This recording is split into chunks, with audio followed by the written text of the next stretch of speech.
фонд «Газпром детям» в нашей республике подарили 3 объекта прекрасных.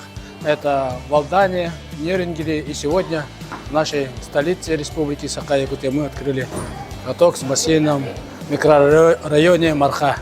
Мы очень благодарны фонду «Газпром детям» и, конечно же, рады, что сегодня Айсен Сергеевич открыл этот объект для наших жителей, для наших детей, для того, чтобы они в этом объекте занимались и были здоровы.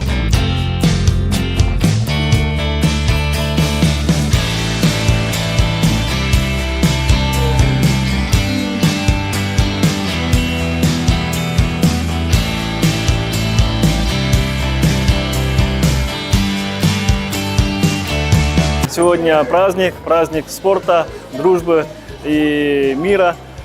Сегодня благодаря программам «Газпром детям» открыли физкультурно-оздоровительный комплекс с плавательным бассейном и катком.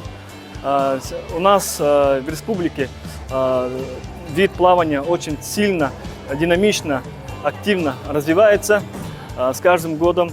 И, например, сегодня у нас в плавательном бассейне Чалбон идет республиканский турнир.